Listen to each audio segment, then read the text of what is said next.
Hi, today I'm going to read to you The Passover Parrot.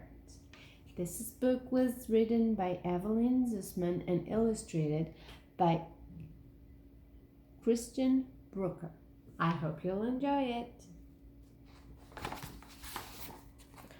I loved our brownstone house in Brooklyn. It had a large, homey kitchen and lots of room upstairs. Best of all, with the big backyard with the tall oak tree that shaded us from the summer sun. My brothers Joey and Sal and I loved to play there, especially in the springtime.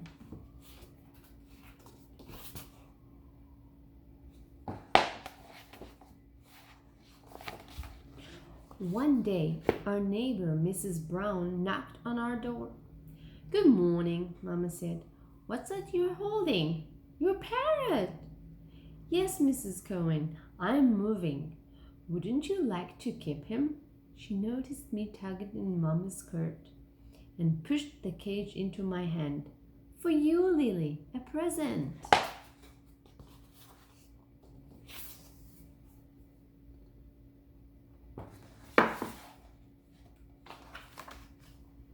And before Mama could say 7 children and a parrot, Mrs. Brown was gone.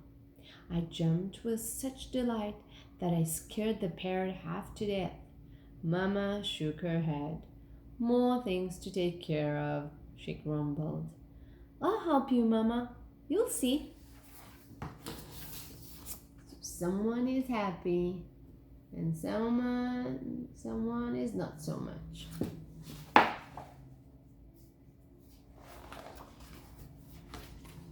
It was shortly before Passover, and Mama was cleaning the house, removing all the chametz, the leavened food we can't eat on the holiday. She began to refer to the parrot as the Hamandikin bird, and before long, we all called him Hametz.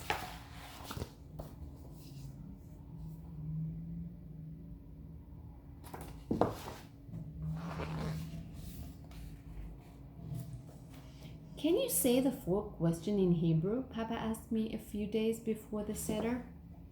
His smile seemed to say, "It's okay if you can't."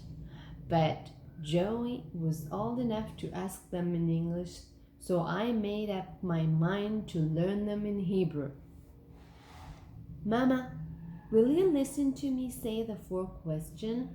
I asked, but Mama was too busy. "Ask Joey to listen to you."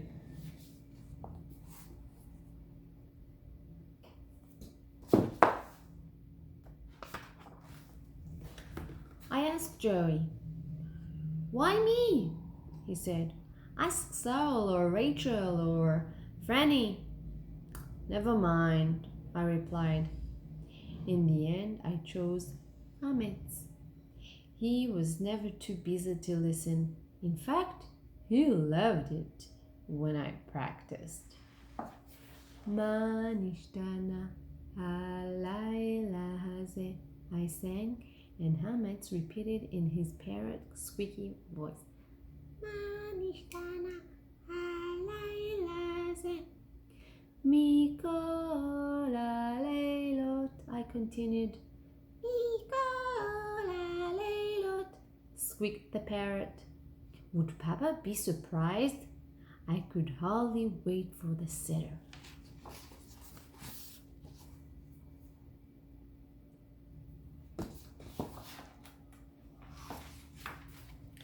At last the day came. David and Franny helped Mama in the kitchen. Rachel and Sal set the table.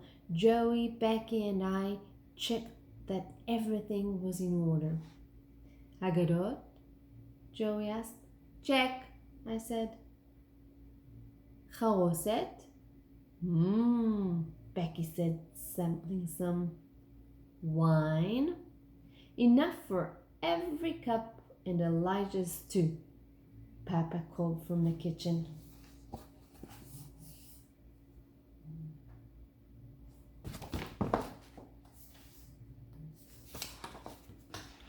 The guests arrived all dressed up. After we admired the table, we took our places and Papa began the sale.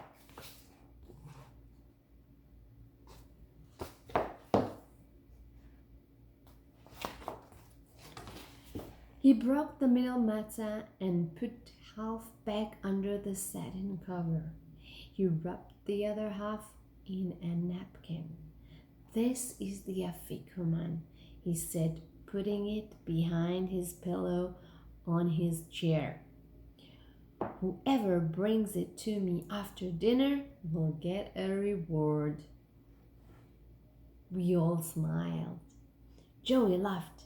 He had already taken the afikuman. "Here, Lily, hide it quickly," he whispered.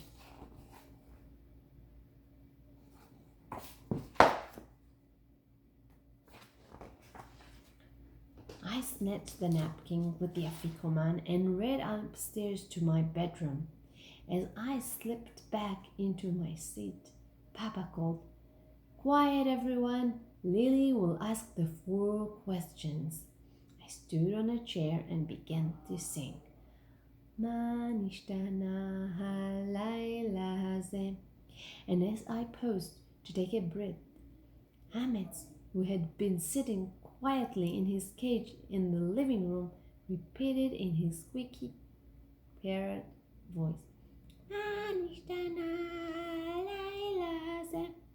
All eyes turned to Hametz. I tried to continue. Mikol Halelot. The parrot squeaked right after me. Mikol Halelot. My brothers giggled. The guests laughed too. "Take the parrot up to the bedroom," Papa ordered. Oops, sorry.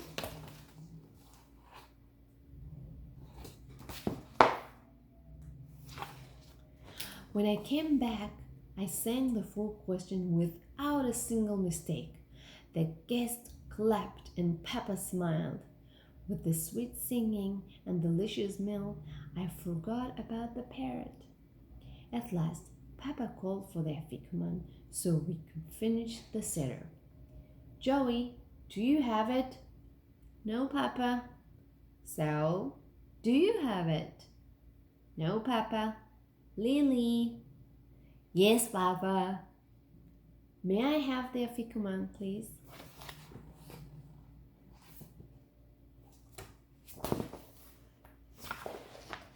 I ran to my bedroom, but there was no afikoman. I looked under the table and under the bed. No afikoman. And there was no parrot either. The cage door was wide open and Hametz was gone. I sat down on the floor and began to cry. Papa sent Joey, and he searched too. Then came Sal. In a minute, he knew exactly what had happened. "Follow me," he said.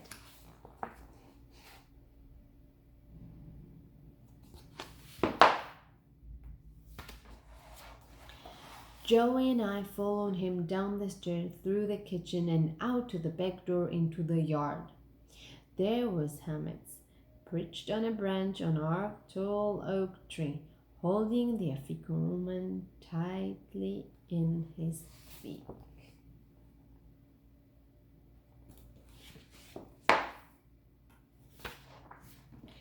"Somebody has to climb the tree," Sal said. "You'd better go," said Joey. "I might tear my new pants." "No, don't go," I said. "Just let me talk to Hametz." Then, at the top of my lungs, I sang as loudly as I could. "Ma nishtana halayla hazeh."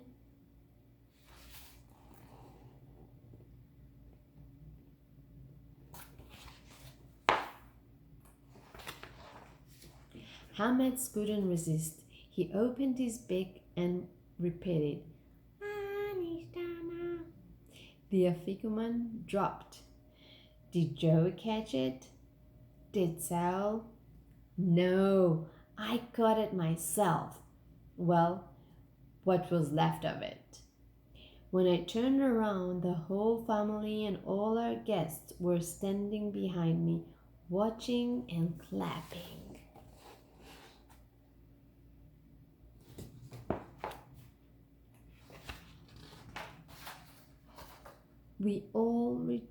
As we returned to the house to finish the seder, we heard echoes of squeaky voice singing, Manishtanam. Hametz had flown quickly back through the window into the cage. Perched on one leg, he was practicing for the second night seder. The end. I hope you liked this book. Enjoy your seder and your manishtana. Practice your manishtana. Bye.